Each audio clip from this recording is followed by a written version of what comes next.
Eh, Muy buenas tardes, buenos días a ustedes que nos escuchan y nos ven por este medio. Elio Millán, Omar Garfias y un servidor, Carlos Calderón. Estamos aquí para tratar una temática que seguramente ustedes de una u otra manera la han visto, la han leído, la han escuchado, que es la calidad del debate político en México, ahora en la víspera de un año electoral y con la presencia de serias calamidades que nos azotan, como es la crisis sanitaria, como es la crisis económica, como es el desconcierto político que tenemos, como es esta serie de proyecciones de corrupción política en la que tirios y troyanos no se salvan y que, bueno, esto ha hecho que nuestra política, si no está en la podredumbre, poco le falta. Entonces, Omar, ese sería un poco el eje, el vector principal de nuestra conversación en esta ocasión y pues Helio y yo iremos ahí nutriendo la plática. Tienes la palabra, Omar.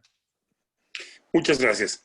Bien, yo creo que nuestro debate no nos está llevando a encontrar soluciones, que ese es uno de los objetivos de debatir. Estamos con una agenda muy limitada, no estamos hablando de lo más importante, de los temas que necesitamos abordar, que son los temas de la gente, las cosas que le preocupan a las personas, y además estamos entrando a un debate que nos está confrontando. Las sociedades exitosas son aquellas que logran hacer que sus miembros colaboren en pro de metas que les signifiquen una mejor calidad de vida a todos sus miembros. Y nosotros no estamos encontrando ni soluciones a nuestros problemas, porque además, insisto, no estamos hablando sobre nuestros problemas y estamos orillando a confrontar a la sociedad. Cuando un bando le llama a otro el cacas, u otro asume que no hay verdad fuera de la cuarta transformación, que todos aquellos quienes no estén con Andrés Manuel López Obrador son ilegítimos y además son representantes de las peores causas, cuando este tipo de intercambio de ideas son las que privan, pues significa que en lugar de encontrar, insisto, soluciones, estamos encontrando causas para confrontarnos.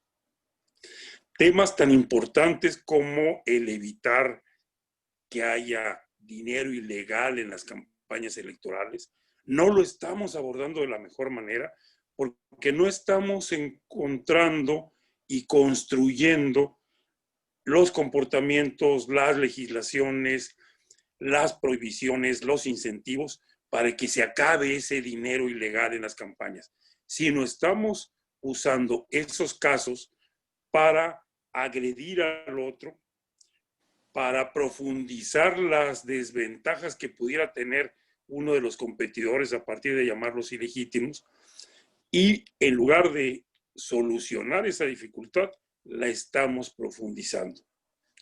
Es entonces, como todos advertimos, un nivel de calidad del debate político que nos está llevando a mayores problemas. ¿Por qué? Primero, porque tenemos una agenda muy limitada. Segundo, porque es un debate muy poco informado. O sea, discutimos a partir de creencias, de percepciones, a veces incluso de dictámenes de fe, de decir así son las cosas porque yo creo en ello, y no sobre información, sobre datos, sobre hechos. Hay quien dice, todo mundo tiene derecho a tener sus propias opiniones. Lo que no debe tener derecho es a tener sus propios hechos y sus propios datos. Y nuestro debate político es muy poco informado. Es además un debate muy victimizado, el de hablar desde el punto de vista del quien se siente agredido y por lo tal se siente con derecho a agredir al contrario, a decir lo que fuera, porque considera que es legítima su agresión y su actitud de ofender al siguiente, porque esa es una víctima. Y Y es un debate que además no delibera, sino agrede. ¿Por qué creo entonces que es un tema central? Porque esas son las formas necesarias para encontrar las soluciones. No hay otra manera, la que surge del intercambio entre los miembros de la sociedad. Y termino con ella. El llamado no tiene que ser a un llamado moral, a cambiemos nuestra opinión, sino a que debemos construir y perfeccionar los mecanismos de diálogo. Uno de los espacios de diálogo que debemos perfeccionar es el Parlamento, los congresos.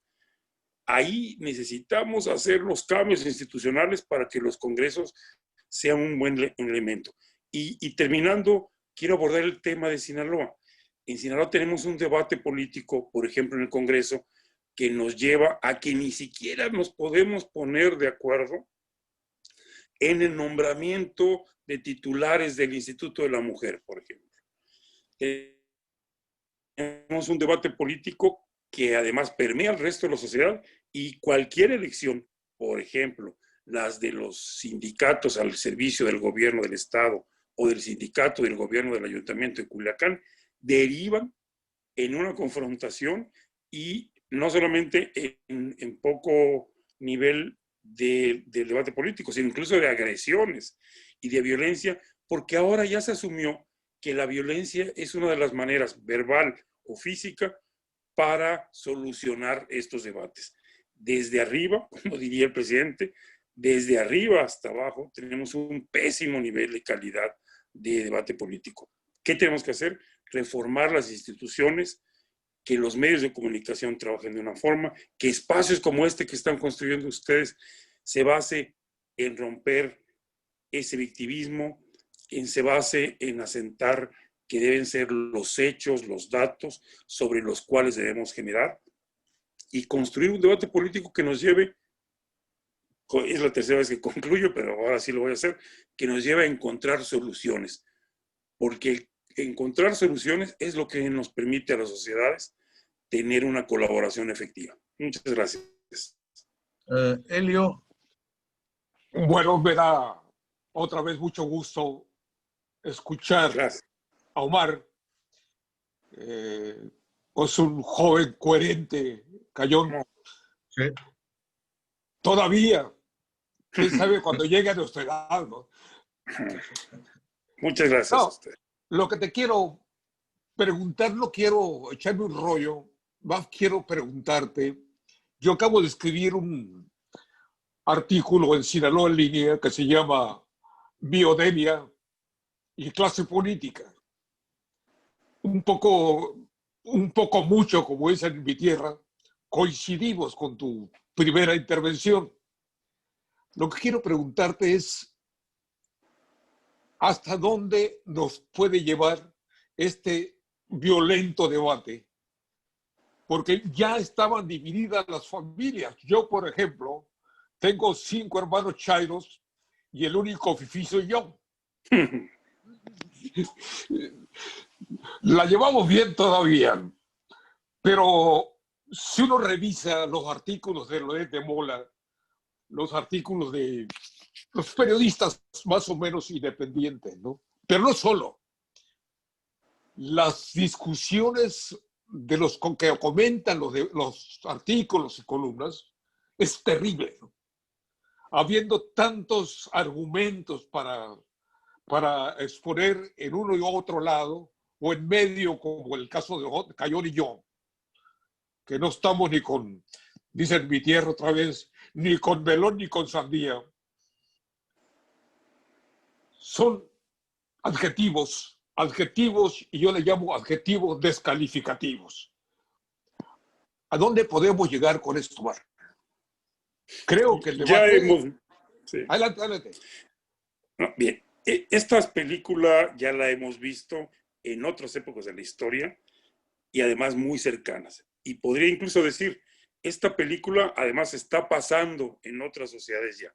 El caso de Venezuela es muy claro.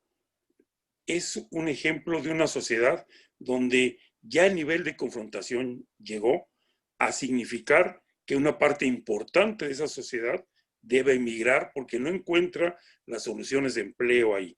Porque los bandos, que además lo que generalmente sucede es que no solamente son dos, sino que se hace una gran fracción entre ellos, se confrontan permanentemente y se paraliza el sistema económico, y se paraliza el sistema de justicia, y se paralizan los sistemas de bienestar, porque la confrontación es muy intensa. Yo lo insisto, el valor de la unidad no se debe perder en una sociedad. Obviamente hay sociedades que han llegado a la unidad a partir de un esquema muy injusto, y eso se debe evitar. Pero hoy, por ejemplo, José Goldenberg en el Universal lo señala muy claro. No debemos suponer que lo que gana un bando lo pierde el otro. Y entonces hay un juego de suma cero donde al final siempre existe un valor positivo. No, aquí lo que pierde un bando también lo puede perder el otro. Y entonces tenemos un conjunto grande de la sociedad que abandona la arena política y se resiste a participar en la política. Y no participar en la política, que es una de las consecuencias, lo que implica es que sustituimos los espacios para ponernos de acuerdo entre todos y alcanzar metas. Cuando solamente es una minoría de élites políticas que además están peleando, los que intentan hacer los proyectos de sociedad y motivarnos a todos a participar y cumplir un rol, entonces el desorden es muy claro. Cada quien juega su propio juego, cada quien toca su propia canción a cómo les importa. Y lo subrayo mucho, las sociedades exitosas son aquellas en las que se pueden poner de acuerdo en un proyecto y evidentemente lo mejor es que sea un proyecto equitativo, justo y de futuro, y que entonces todos sus elementos cumplan ese rol. Cuando nuestro debate no nos lleva a eso, sino a pelearnos, pues entonces cada quien hará lo que quiera. Habrá proyectos muy chiquitos, no veremos los grandes proyectos de desarrollo social, ni las grandes causas históricas por delante, sino proyectos personales de grupos muy pequeños, de ambiciones muy cortas, de trascendencia muy menor. A eso nos estamos condenando. Y es muy grave porque nuestro país requiere hoy todavía desarrollar metas muy importantes. Nadie defiende el pasado. Nadie dice que los sistemas de salud son los adecuados, no. Son muy injustos. Estamos partiendo de una sociedad muy desigual, donde hay personas, literalmente, hay 7 millones de personas en pobreza extrema hasta antes del COVID. Y el Coneval dice, bueno, esos 7 millones van a crecer a 17 millones de personas. Y entonces lograr sacar a 17 millones de personas que no tienen los ingresos necesarios para poder alimentarse y que además tienen privaciones en su educación, en su vivienda, en su salud, en sus servicios básicos, requiere una causa muy ambiciosa, una lucha muy importante, una orquesta muy bien afinada y muy bien conjuntada, y no la estamos construyendo. Estamos construyendo un ring y todavía peor, una pelea de callejón. Bien, pues efectivamente todo este diagnóstico que están haciendo, con el que coincido completamente, me parece que está volviendo nuestra vida política, bueno, por decirlo en sentido figurado, realmente nosotros no participamos en esas actividades, pero algo habría que tratar de explicar o por lo menos dar ciertos puntos de vista a cuáles las causas, cuáles son los resortes que esta conversación política en México se esté degradando y esté cayendo en niveles de baja calidad. Y yo creo que gran parte de esta tesitura en que se mueven quienes están en las polémicas y en los debates, tiene que ver con la actitud del presidente de México, es decir, con López Obrador, que él ha hecho de la política un acto público cotidiano. Y eso es positivo, hacer de la política caiga en el terreno de lo público, porque no sé si esto sea peor que cuando la política cae en el terreno de lo secreto, porque ahí no nos damos cuenta de nada, pero los resultados de esa política secreta, clandestina, pues pueden ser gravísimos, ¿no? Entonces, justamente con este nuevo gobierno que inicia con López Obrador, se dio un giro de, pues de 180 grados, de un extremo a otro, de lo secreto, de lo escondido, de lo que está atrás, de decir muchos velos, se llegó a una política aparentemente muy transparente, muy exhibida, y tiene que ver justamente con López Obrador cuando dice mi pecho no es bodega. Mi pecho no es bodega quiere decir que no se calla nada ni siendo presidente. Algunas cosas, pues con López Obrador no creo que exista un solo secreto de Estado ahorita, porque entonces se quedaría callado todas las mañanas y él tiene que decir todo lo que ocurre, ¿no? O tiene que tratarlo. Entonces, y además el estilo personal de él de gobernar, recordando aquella vieja frase de Daniel Cosío Villegas, pues eso es un estilo muy afrentoso, muy de, no pendenciero, pero que sí no, le gusta el pleito, le gusta la polémica, le gusta rebatir, acepta las críticas, pero él con mucho gusto hace las suyas propias y además reclama el derecho de decirlo, pero quizás se le esté olvidando de repente que es presidente de la República y que su rol principal no es precisamente estar peleando, sino estar tratando de encontrar precisamente armonías, encuentros, cohesiones, unidades, diálogos, etcétera, porque de la política como arte sí tiene una virtud es precisamente que nuestras diferencias, que nuestros puntos de vista distintos, que nuestros enfoques alternativos, etcétera, no se confronten, sino que al contrario encuentren alguna suerte de equilibrio, de cierta articulación para que este mosaico de país que tenemos, este vitral de colores en el que tenemos, que formamos, pues no se quiebre, sino que al contrario pues, permanezca. Y creo que el presidente que tenemos no contribuye a eso, al contrario, contribuye a que el debate político se vuelva muy confrontado, muy agresivo, muy afrentoso, muy personalizado.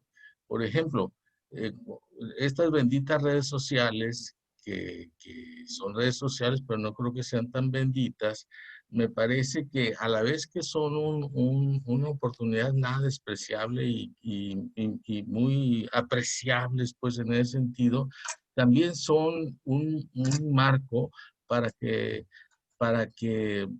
le entre todo el mundo a decir lo que le dé la gana sin reparo alguno. Por ejemplo, nosotros que participamos de alguna manera en las redes sociales, ¿no? Sabemos por experiencia que si damos una opinión encontrada con otro miembro de esas redes, muchas la mayoría de las veces, hablo de mi caso, por ejemplo, no se van contra lo que yo digo, sino se va contra quien lo dice. Como decía, no se van contra el mensaje, se van contra el mensajero. Y las redes sociales tienen hay una histeria colectiva ahí, una histeria colectiva que está alimentada, que está un Ese poco es el asunto. atizada desde la misma presidenta de la República, ¿no? Hay un hecho, o por lo menos está la intención, de que esta lucha en contra de la corrupción, en que nadie de nosotros nos podemos oponer a que eso se haga, porque nadie de nosotros estamos de acuerdo en que seamos un país corrupto, ¿no? Entonces, pero esta lucha contra la corrupción quiere ser el leitmotiv de este gobierno. Quieren volver todo el gobierno en la lucha contra la corrupción. Y la pregunta es ¿por qué? Porque la corrupción es muy dañina para la vida nacional, sí, efectivamente, pero no es por culpa de la corrupción, el control de la pandemia se haya desbordado. No es por culpa de la corrupción que la economía se encuentre en franca recesión, ya va para 2 años. No es por culpa de la corrupción que todavía no se logre contener o por lo menos encapsular la violencia y la inseguridad. Es decir, sí está eso, pero no es el factor principal determinante de los problemas. Y como esos problemas están ahí, y los estamos viendo o sufriendo, depende de cada caso, no, cotidianamente, son parte de nuestra cotidianidad, la crisis económica, la crisis sanitaria, la crisis de seguridad, etcétera, etcétera. Entonces, el gobierno quiere que contemporicemos con eso, o lo hagamos a un lado, que no nos capture nuestra principal atención. ¿Y qué quiere? Que nuestra principal atención sea capturada por la lucha contra la corrupción, porque en la lucha contra la corrupción ellos tienen los instrumentos en la mano y no la ciudadanía, desde luego, no los más eficaces al menos, ¿no? Va a llegar el año electoral siguiente y Obrador quiere, ya lo dijo hoy mismo o ayer, que la consulta para juzgar a los expresidentes va a ser sometida al escrutinio electoral, o sea, ¿y qué? ¿Cuándo? ¿Cuándo? Pues justamente el día de las elecciones del año siguiente. Ahí se va a decidir si se juzga o no se juzga a los expresidentes. Él se pone el guarachi y dice, yo voy a votar en contra. No, no importa si vota en contra o a favor. Lo único que importa aquí en términos del país, en términos de unidad, en términos de tranquilidad, lo único que importa aquí es que él quiere envolver las elecciones del año siguiente en el manto podrido de la corrupción. Y ahí él tiene amplísima ventaja sobre todos los demás. Es decir, sobre el PAN, desde luego, sobre el PRI, sin duda alguna, ¿no? Que serían sus principales opositores. Entonces, es una estrategia muy pensada, perversamente pensada desde el punto de vista político y que puede funcionarles y continuar con ese control muy superlativo que tienen tanto del Congreso, no se diga del Ejecutivo. Omar. Yo creo que otro campo, otra actividad que hace el campo fértil para esta situación de confrontación es que las élites económicas no se han hecho cargo de que hay un gran problema de desigualdad. Déjenme aterrizarlo mucho aquí en el estado donde vivimos, en Sinaloa. Por ejemplo, estos momentos de calor no se sufren igual o no se gozan igual para todos los sinaloenses. Estamos cerca de zonas como Villa Juárez, donde un jornalero que fue a trabajar 9, 10 horas en el campo fuertemente, o sea, no estaba tirado en su cama, regresa a su casa y su piso no es un piso firme, sino es un piso de tierra, donde tiene solamente un abanico, donde el calor intenso de los 43, 44 grados los tiene en su recámara, en su sala, y ahí lo está sufriendo, y lo subrayo mucho. Y no es alguien que estaba tirado en su hamaca, es alguien que fue a trabajar muy fuerte y tiene esas condiciones de vida, con servicios básicos muy limitados. En el estado hay 25,000 familias que viven con piso de tierra. Y avanzamos un poco y nos encontramos con zonas donde el calor es una bendición, porque tienes alberca, porque tienes aire acondicionado, donde está chapoteando, y zonas por ejemplo, como la primavera, donde además está prohibido que entren los ciudadanos que no son de ahí. Entonces yo no puedo ni siquiera pasar por enfrente, porque encuentro los grandes muros y encuentro una ciudad dividida muy claramente para que unos no puedan ni entrar. Eso las élites económicas de Sinaloa no se han hecho cargo. No se han hecho cargo que hubo acciones que no debieron haberse hecho, como, por ejemplo, fraccionar y dividir la ciudad. Eso entonces es un campo fértil para que venga alguien y te venda la historia de que él te va a arreglar las cosas y va a agredir a esos grupos privilegiados. Entonces es un momento para que el discurso populista pues prive y encuentre un sector que prefiere escuchar ese argumento y no la necesidad de deliberar y de dar opiniones, sino plegarse a ese macho alfa que te va a arreglar todas las cosas. Entonces, parte de nuestro problema es que las élites económicas deben asumir esta desigualdad, asumir que tienen que desempeñar un papel de distribución de la riqueza, de distribución de las oportunidades, porque nosotros vivimos en una sociedad donde hay muy poca movilidad social, donde hay muy pocos casos de jornaleros agrícolas que pasan a ser, por su esfuerzo, por su trabajo, por su dedicación, por su inteligencia, pasen a ser dueños de campos agrícolas. No lo hay. La agricultura, por ejemplo, es una de las actividades donde se hace más eterna la propiedad de los medios de producción y de la tierra, y es más difícil que alguien esforzándose, estudiando, logre tener un nivel de la cúspide y entonces eso lo obliga a estar ellos, sus hijos, sus nietos, en ese nivel de abajo, trabajen lo que trabajen. Ese, insisto, es el campo fértil para el discurso populista que debe desaparecer. Otro es la actividad, por ejemplo, del partido en el gobierno. O sea, Morena, que es el partido que hoy gobierna el país, tiene en sus representaciones estatales un esquema de culto a la personalidad. Todos van detrás de lo que dice Andrés Manuel López Obrador. Eso les impide, por ejemplo, en Sinaloa, abordar la agenda de Sinaloa. Ellos están esperando siempre el reflejo de lo que diga Andrés Manuel López Obrador. Entonces tenemos los programas sociales federales que se aplican en todo el país. No tenemos una propuesta de Morena de política social para Sinaloa. No tenemos una propuesta de Morena de política agrícola para Sinaloa.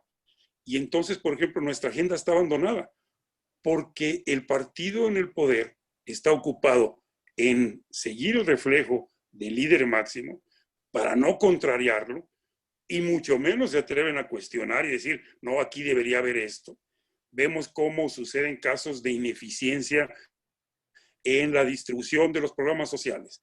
El gobierno federal anuncia que se van a dar apoyos a 30,000 campesinos, luego de un mes apenas van entregados 2,500 apoyos, pero el partido, los miembros del partido se sienten obligados a callar y a no querer contrariar al líder máximo para no quedar mal. Y su otra actividad fundamental es pelearse por el poder, hacer la conspiración por el poder contra sus compañeros. Entonces tenemos un partido estatal Morena que tampoco está cumpliendo el papel que debería realizar como contrapeso a sus compañeros que están en el Ejecutivo, como una instancia que aplica y aborda la agenda local. Esos dos elementos, el comportamiento de la élite económica y el comportamiento de la élite política en el poder, hacen mucho daño a la posibilidad de tener unas vías de reflexión y de liberación común que encuentren soluciones. Y entonces nuestro debate político estatal es de muy baja calidad porque no está arrojando soluciones. Y repito el tema, en el ISMUJER ni siquiera se pueden asignar una titular porque no tenemos la capacidad, los sinaloenses, de ponernos de acuerdo en quién debe dirigirlo. Y entonces tenemos una parálisis institucional, una parálisis económica y una parálisis política que tiene como consecuencia que nuestra sociedad ya no sea la Sinaloa que impresionaba al resto del país por su desarrollo económico, por su empuje, por su proyecto. Muestras, insisto, de parálisis económica y de una parálisis política. Elio. Ahí voy, Cayón. Yo lo que creo es que México, en los sexenios del PRIAN, para decirlo de alguna manera, esta república obrista se fue vaciando a tal grado de que se crearon, no había igualdad, no había justicia, había un discurso demagógico del PRI, del PAN, dicho sea en general, y me refiero sobre todo a las élites, que fue proclive, en efecto, para que un predicador los llamara y les dijera que les iba a resolver los problemas de la noche a la mañana. Y esto, por supuesto, yo le he llamado una pelea de cínicos y fanáticos que tienen mucho en común, diciéndolo con Maquiavelo, para ambos, los medios importan poco y los fines siempre están ahí. Dice de otra manera, creo que no tenemos en México una representación política que vaya más allá de la corrupción, de la simulación política y que vaya más allá de la agresión política y de la deshidratación del país de aquellos que dijeron que iban a resolver los problemas de la justicia, que iban a resolver los problemas de la desigualdad, y ahora estamos peor.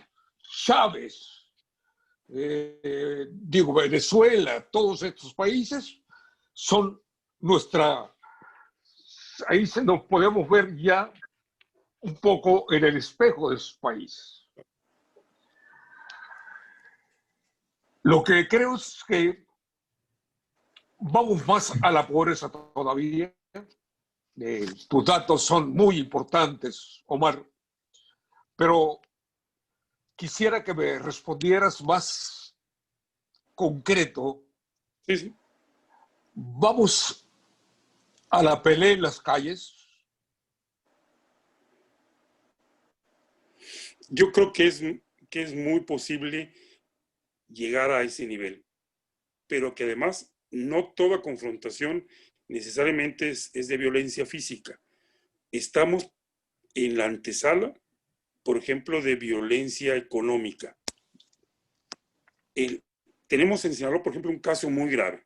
Más o menos hay alrededor de 100,000 pequeñas empresas. En todo Sinaloa hay 120,000, se le llama unidades económicas, ¿no? Empresas. De ellas, la mayoría son pequeñas empresas, microempresas, que tienen entre 1 y 10 trabajadores. Para ellas, esta crisis ha significado todo. El tema no fue levantar la cortina y volver a funcionar, no. Están teniendo enormes dificultades para volver a trabajar. Y ahí sé que están el 75% de las fuentes de empleo. Bueno, si esas microempresas no logran salir adelante, vamos a tener una gravísima crisis social y económica porque los empleos no volverán a darse. Y además los ingresos seguirán disminuyendo. Ahí ya tenemos una violencia económica grave porque seguramente el Hotel Riu no va a tener ninguna dificultad a tener ingresos en 3 o 4 meses y volver a su punto de equilibrio.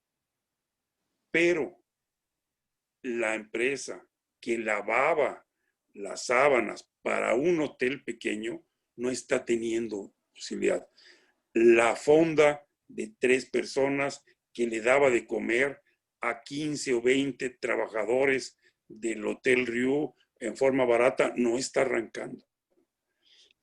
Esa exclusión que va a sentir esos trabajadores sinaloenses, decir yo quiero trabajar, he trabajado, sé hacerlo, me he esforzado, he estudiado, llevo a mis hijos a la escuela, cumplo con mis obligaciones ciudadanas y no tengo ingreso y no tengo dinero para comer, es un ejemplo de violencia económica que no debemos dejar que llegue.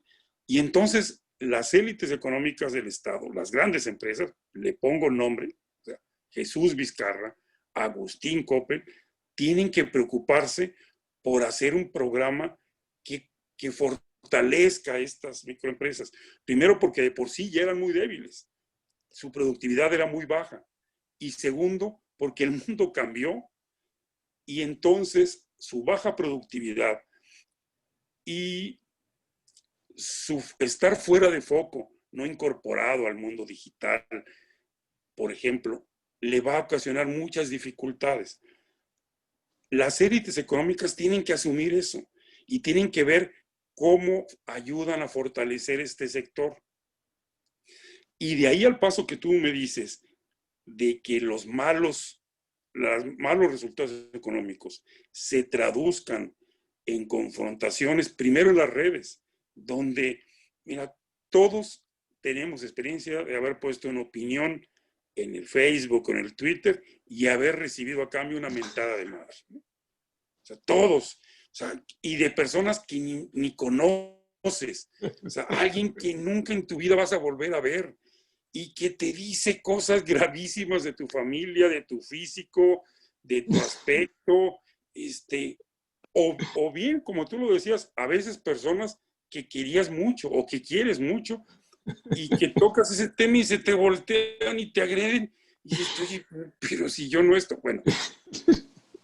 El siguiente paso es cosas que hemos visto en otras sociedades, donde en las redes se pactan las broncas, donde las redes se dicen así, pues nos vamos a ver tal fecha y ahí nos encontramos y así sucede.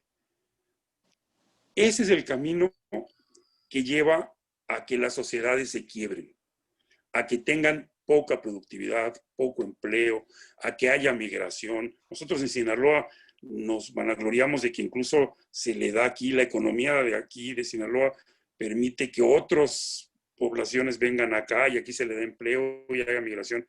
Va a empezar a pasar lo contrario. Hay necesidad de construir 300,000 empleos. La próxima administración de gobierno deberá construir 300,000 empleos. ¿Estamos discutiendo eso? No.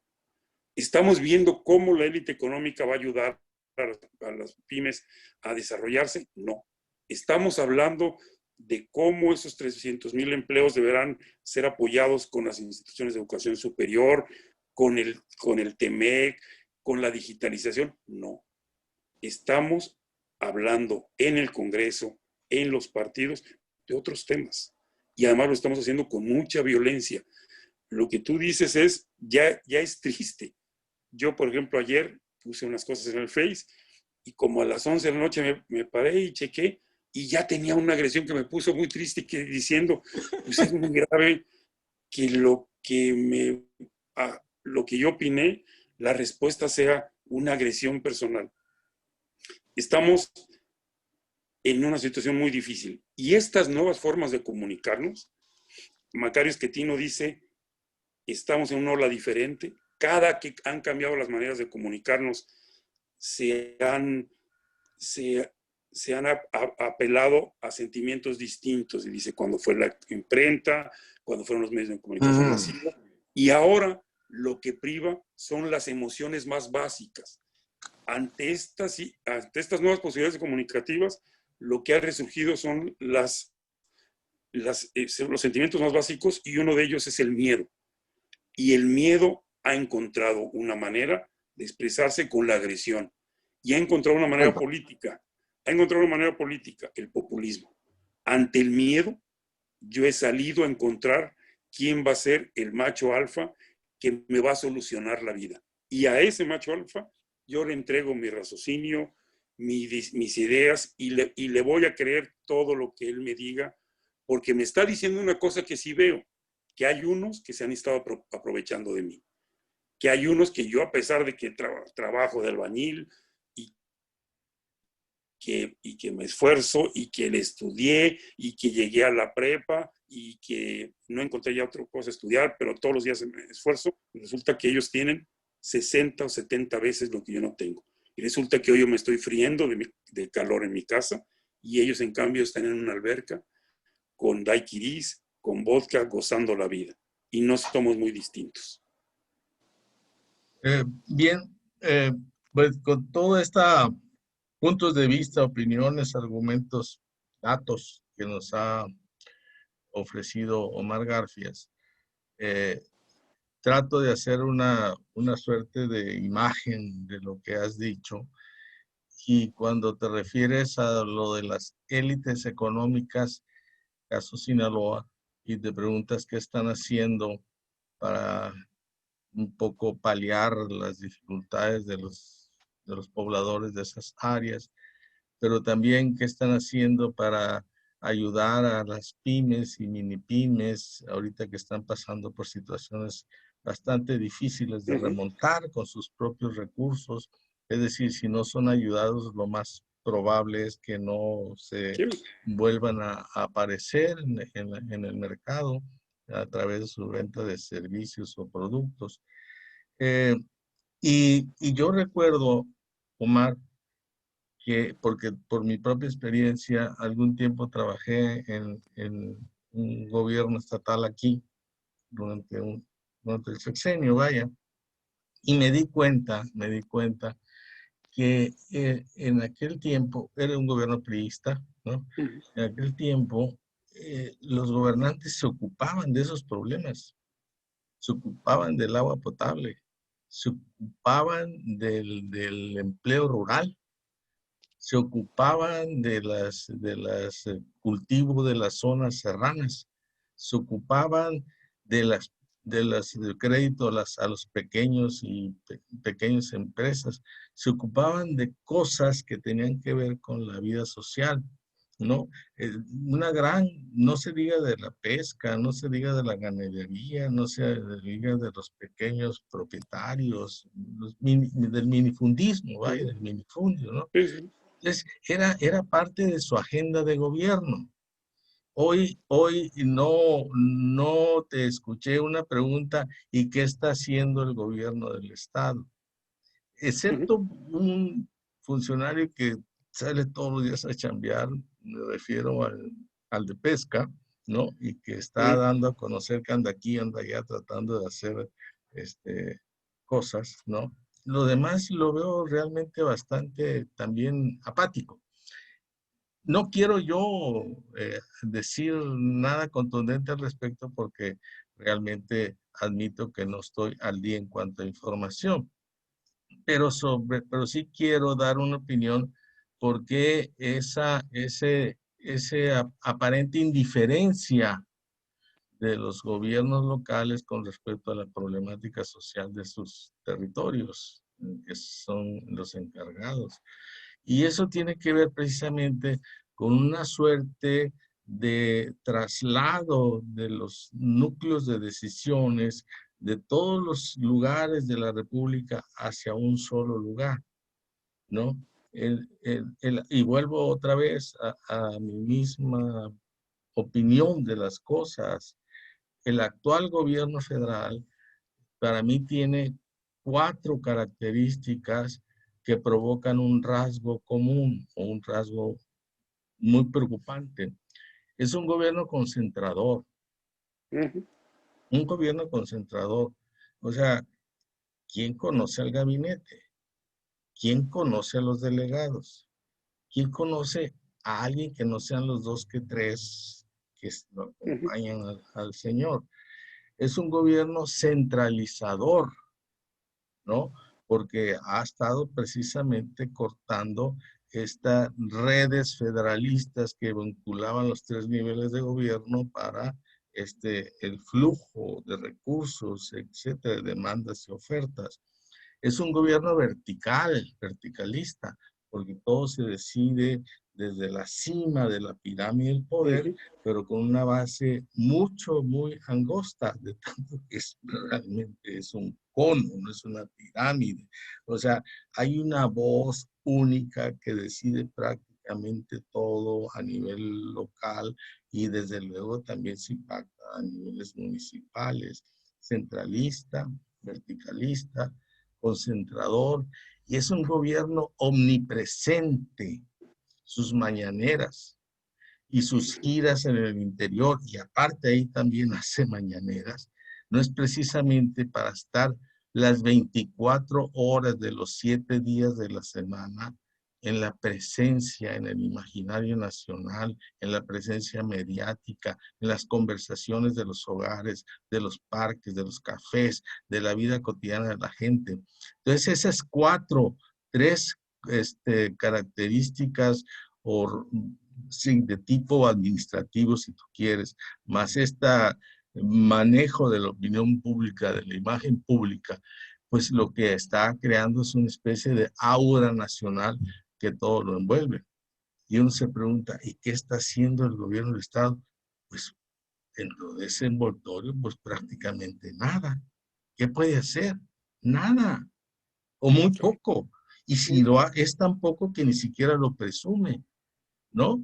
Entonces, este es el caso de Sinaloa, pero me imagino que en el resto de los estados, excepto los que están gobernados por gobiernos opositores, de gobernantes que no son del mismo partido, quizá tengan un poco más de autonomía, pero el flujo de los recursos, de los fuertes recursos, siguen esta misma dinámica.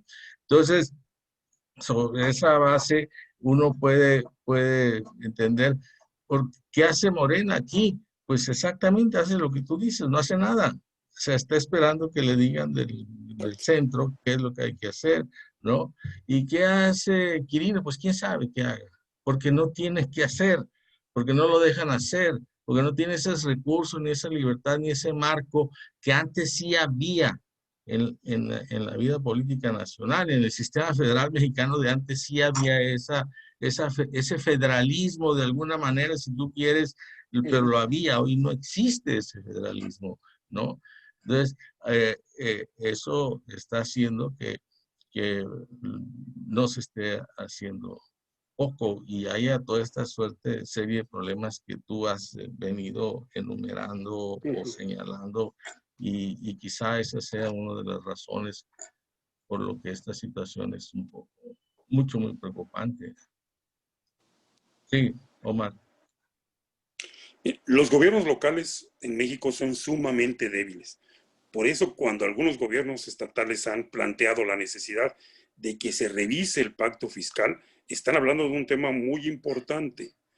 El 80% de la recaudación se la lleva el gobierno federal y el restante 20% se lo divide en los 32 estados.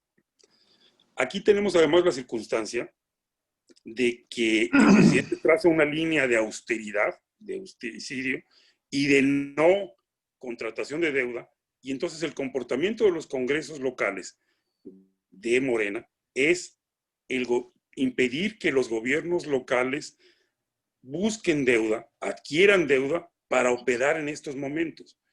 Estamos en una de las crisis más severas de los últimos 100 años. O sea, los analistas señalan, nadie que esté vivo ha pasado por un momento económico tan grave en su vida.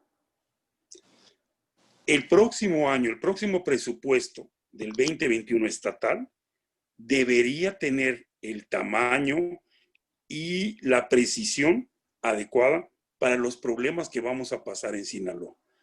Y la tendencia no es esa. O sea, no estamos hablando de buscar los grandes recursos para las pymes, por ejemplo.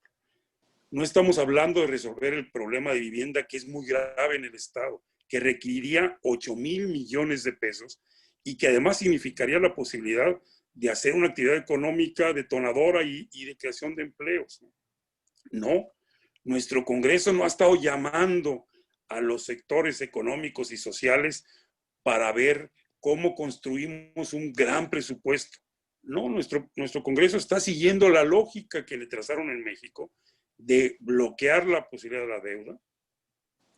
Y entonces los acuerdos son que se prohíba el uso de un logotipo en los tenis que va a entregar el gobierno del Estado. Es ese nivel. Así no vamos a poder responder, insisto, a la grave crisis. Los gobiernos locales no tienen los recursos adecuados. Yo no digo que no se han alcanzado logros importantes. Por ejemplo, en electrificación tenemos el 98.7% del estado electrificado. Es muy poco ya el territorio que hace falta por electrificarse. Pero todavía tenemos una deuda grande. Todavía hay cosas por avanzar.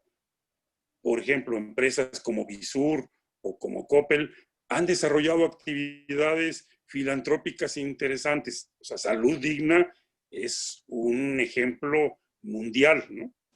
Pero vamos a entrar en una etapa donde vamos a requerir mayor compromiso, mayor precisión y hacerse cargo que la desigualdad los ha beneficiado y que ahora la desigualdad ha provocado males sociales y económicos muy graves y males políticos. Y entonces que su participación tendrá que acelerarse. Digamos, probablemente han hecho muchas cosas, pero ahora tendrían que acelerarle y ya estar generando los acuerdos y estar llamando a los foros y estar discutiendo. Y esa discusión, ese debate político, que es lo que nos aborda, no se está dando. Lo repito, no estamos viendo y construyendo el presupuesto adecuado para que haya suficiente vivienda, suficiente empleo. Estamos debatiendo sobre si los tenis deben tener un logotipo o no deben tener el logotipo. Helio. Me estoy riendo, Cayón. Déjame reír. No, lo que quiero es volver a algo que dijo Cayón. Quizá se refirió Cayón a la época del milagro mexicano, ¿no? Y poco más acá, donde México crecía 5 o 6%, parecía que había una gran distribución y había una relativa igualdad. Pero en todo ese periodo, si bien hubo crecimiento, también había grandes zonas de desigualdad en el país, terribles, ¿no? Según los datos que yo tengo, cuando menos. Pero que coincide el Cayón con esto o no, hoy estamos en otro momento, pero resulta que este otro momento es el momento de López Obrador. López Obrador piensa que su gobierno debe recuperar ese pasado que ya no volverá. Creo que este es el gran problema de López Obrador. No ve adelante, no puede ver porque su modelo, además él era un viejo priista que trabajó como priista, que hizo política social como priista, y entonces Sueños Dorados está atrás, no está adelante, en las nuevas condiciones. Nomás pongamos, por ejemplo, su propuesta energética. Es la de Lázaro Cárdenas. No sabe que hay energías limpias, no sabe lo que pasa en el mundo con los problemas de contaminación, etc. Sí, está viendo para atrás. Pero yo quiero preguntarle a Omar, porque le aprendo mucho. No.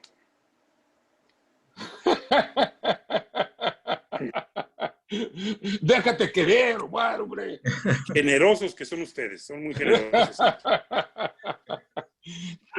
Yo te quiero preguntar, acabo de leerte un artículo que pareció igual que tus palabras acá, que me llamó mucho la atención. Cómo en este momento de la pandemia, de crisis económica, quienes se han empobrecido son las gentes porque dilapidan sus errores, sus bienes, sus tesoros y sus bienes, porque empeñan lo que tienen, su celular, su esto, su otro, ¿no? Su estufa incluso, ¿no? Y el gobierno no ha querido solicitar deuda para que la paguemos, como dices tú, todos. ¿No te parece esta una chingadera?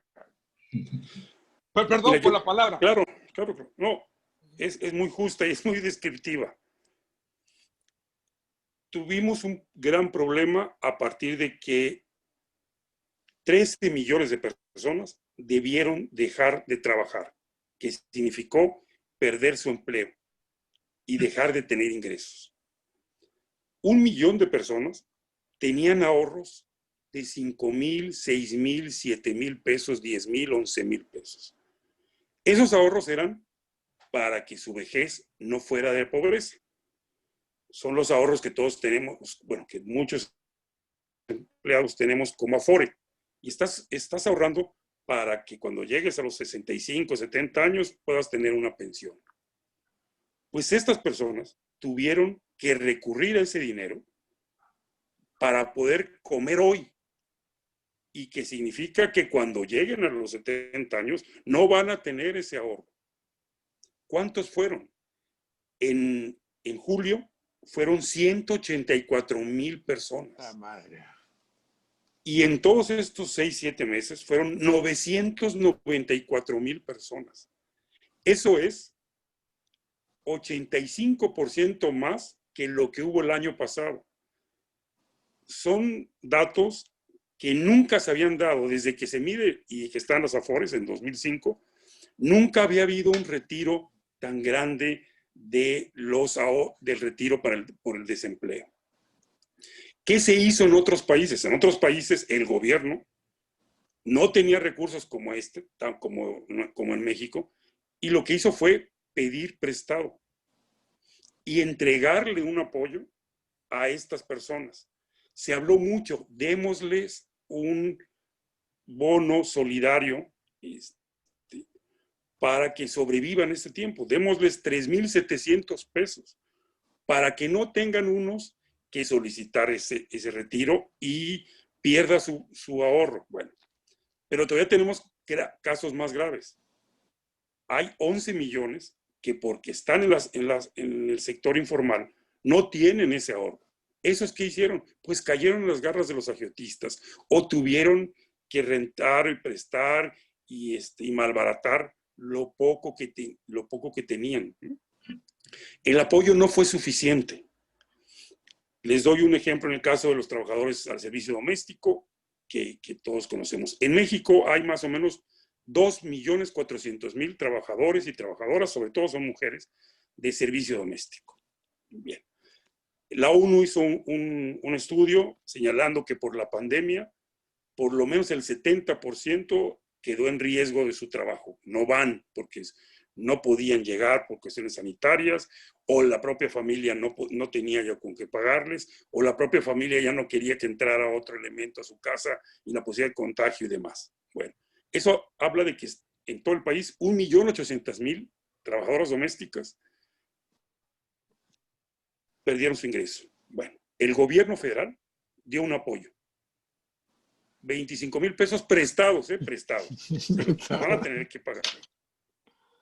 Y se lo dio a 25,000 personas.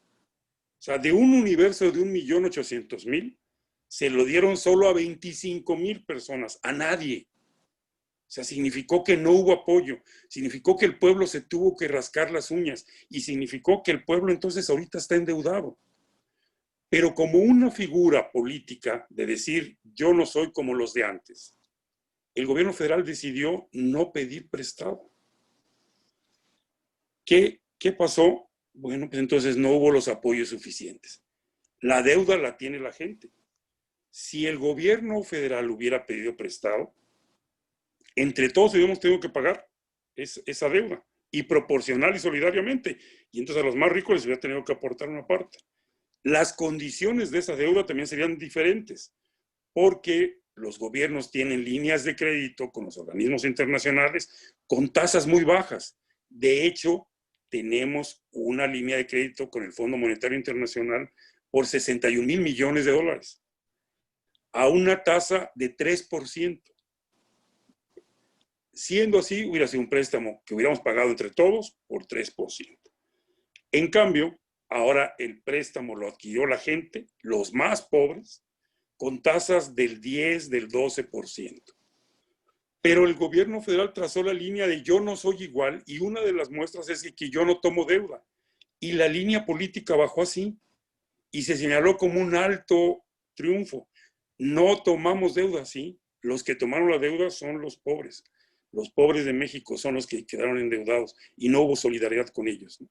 Y lo extrema el partido en los congresos a oponerse que también los gobiernos estatales tomen deuda. Y entonces el apoyo ha sido muy insuficiente. Es muy grave, y todas estas cosas tienen que cambiar. Y lo repito, para el presupuesto del próximo año debemos tomar las medidas necesarias y discutir los temas. Hay muchas cosas que pueden recuperarse de ese gran momento de la economía mexicana, del desarrollo estabilizador. Uno de ellos, y que el presidente lo vivió, fue la planeación económica. Hubo planeación económica y había los planes sexenales, y esos fueron centrales, porque diríamos que ahí se construía la partitura para saber cada sector económico, cada actor social, cómo debería trabajar y hacia dónde. Entonces se ubicaba cuáles eran las ramas importantes, cuáles eran las actividades que no iban a dar mucho rendimiento, y a partir de eso orientábamos los recursos económicos y humanos adecuadamente. Hoy no se está haciendo eso. Hoy, tú lo dices muy bien, Elio, sin reconocer que ya existen los autos eléctricos y que ya se están produciendo aquí en México, se está apostando a producir gasolina, que en 15 y 20 años ya no se va a ocupar. Porque no estamos haciendo ese trabajo, porque ha sido una estrategia de ocurrencias y de voluntades, y sobre todo muy politizada, que significa que se hacen las acciones que refuerzan el discurso del macho alfa. Entonces, el discurso del caudillo. Todas las acciones que refuercen la imagen del líder benefactor son las que se hacen. No importa si no tienen coherencia económica, si no tengan viabilidad social, si no tengan un impacto. Se apela a algo que es muy poderoso. El mensaje de yo voy a arreglar las cosas y a mí me sale bien todo y yo no me equivoco y yo les voy a arreglar todo. Ese mensaje poderoso es el que va privando. Y el conjunto de la población, una parte muy importante, ha seguido apegado a eso. Y entonces dices, ¿por qué se han muerto varias personas? Pues se han muerto varias personas porque había corrupción antes. Y porque antes no había muchos hospitales, y porque antes había gente muy gorda, y porque estaban los diabéticos, y porque comemos panecitos, y eso. Y ese discurso explica muchas cosas, y es muy poderoso, y hay mucha gente que quiere creerlo. Y como quiere creerlo, no cuestiona, no duda, no se preocupa y no lo pone a examen, y lo está creyendo. Esos discursos son los que están privando en el debate político. Estamos por entrar al periodo de las campañas. Lograr que ese discurso sea cuestionado, sea bajado a lo local, sea bajado a los hechos, esa es la tarea que tenemos. Correcto. Sí. Ya estamos llegando al límite de nuestro tiempo, y nos quedaría una intervención para cada uno para cerrar. Voy a decir brevemente algo por mi parte. esto que estás, bueno, lo que mencionaste muy al principio, Mar, de las Afores, de esta, de la, el desahorro que se dio por parte de las familias para consumir ahora, consumo presente, con el riesgo de que el consumo futuro no esté nada garantizado. Pues esa es una aritmética de Ujú. tiempo, de gasto, de ingreso, ¿no? Muy elemental. Si tú Sí. consumes tu ahorro, pues no tienes nada para el futuro. Este, y lo otro, eh, eh, esto que acabas de mencionar de la mortandad, la letalidad de la crisis sanitaria, pues la estrategia que siguió el gobierno mexicano, según el presidente, fue correctísima, fue de lo mejor que pudo haber habido y sin embargo llegamos a una situación que por ellos mismos fue advertida como catastrófica de llegar a ella. Bueno, ya llegamos, pero ahora como ya llegamos a la catástrofe, resulta que no es que la estrategia haya sido mala, sino que en México hay muchos diabéticos y muchos gordos, ¿no? Entonces, hipertensos. Entonces ahí Ujú. está una justificación, otra nueva. En cuanto a lo de, por ejemplo, para decir otra cosa, lo del aeropuerto de Texcoco, que fue cancelado, ¿no? Pues ahora en la mañana o ayer que llovió mucho por ahí, se inundó buena parte, como siempre ocurrió en esa zona desde hace siglos, ¿no? Que precisamente era un lago, ¿no? Un lago de Texcoco. Entonces, Obrador, imagínense ustedes si cada año tendríamos que estar desaguando estas inundaciones, lo puso en la foto, ¿no? O sea, ya está justificando por qué cancelaron ese proyecto. Pero ¿por qué? Para justificar su decisión, que desde el punto de vista financiero fue pésima, pésima, porque era una inversión que estaba siendo soportada por capitales privados. El solo hecho de cancelar esas obras tenía que liquidar los bonos que esa inversión había necesitado, el capital que ya tenían en dinero, en papel dinero, lo tuvieron que darse en Nueva York, por ahí fue la operación, y tuvieron, de entrada, les tuvieron que dar 6,000 millones de pesos a los tenedores de esos bonos para que aceptaran la cancelación de esa inversión financiera y no iban a saldar con 6,000 millones de pesos, quedaban creo que otros 4,000 o algo así, eran como 12,000 millones de pesos en total. Entonces ya los han de haber pagado seguramente, ¿no? Pero eso no lo dicen. Lo único que dicen es que se inundó de agua anoche, el lago de Texcoco, para justificar justamente esa gran equívoco financiero que hicieron. Pero de eso se trata precisamente, de siempre estar diciendo medias verdades, tratando de engañar, tratando de cubrir con falacias, con medias verdades y hasta con mentiras los fracasos que tienen. Así como le echan la culpa a los gorditos por la letalidad del coronavirus, le echan la culpa al aguacero que cayó antenoche ahí en la región de Texcoco y culpan cualquier otra cosa, excepto si son responsables de esas mismas situaciones.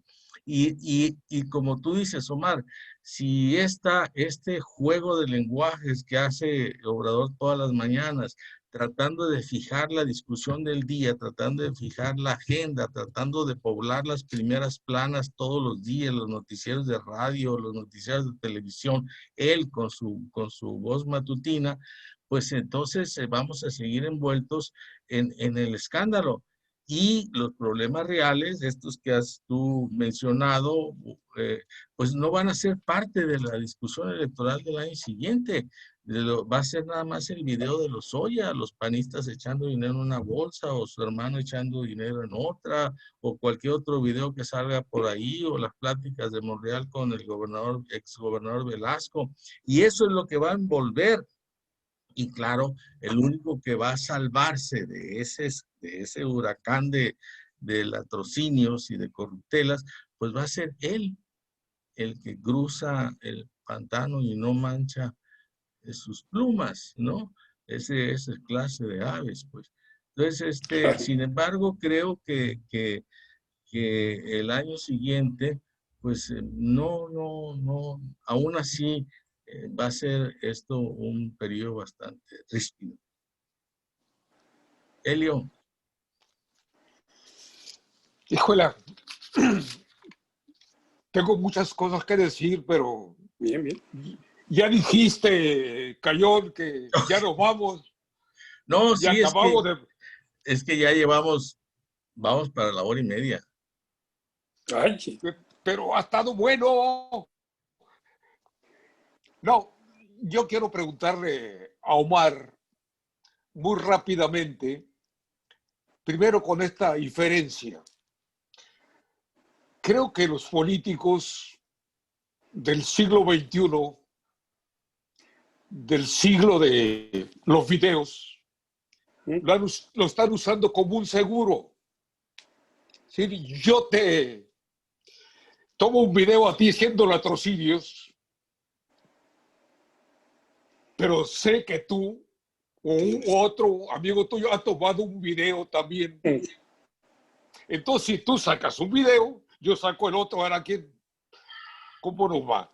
¿Tú crees que lo que viene será una filtración de videos más de los que han ocurrido ahora, que son, pegan la columna vertebral al gobierno, pero también a la llamada oposición? ¿Tú crees que viviremos una etapa de muchos videos incriminando a gente con razón o sin razón? Viene la etapa más fértil para que eso suceda, que son las campañas electorales. En las campañas generalmente los videos son materia de todos los días viene una etapa y viene una campaña donde se van a decidir 21,000 puestos. Entonces vamos a tener alrededor de 60,000 competidores, 80,000 competidores, y cada uno de ellos es un potencial video y es además un potencial portador de videos. Y sería muy grave, porque es muy diferente exhibir videos que construir transparencia. Para construir transparencia necesitaríamos sentarnos a checar cómo hacemos leyes, cómo hacemos mecanismos y cómo construimos alternativas. Por ejemplo, en el uso del dinero ilegal en las campañas, hay propuestas de soluciones. Hay una que dice, hagamos el voto obligatorio. Y como el voto pudiera ser obligatorio, entonces ya no sería útil tener que comprar 5,000, 10,000 votos, porque el conjunto de la población tendría que ir.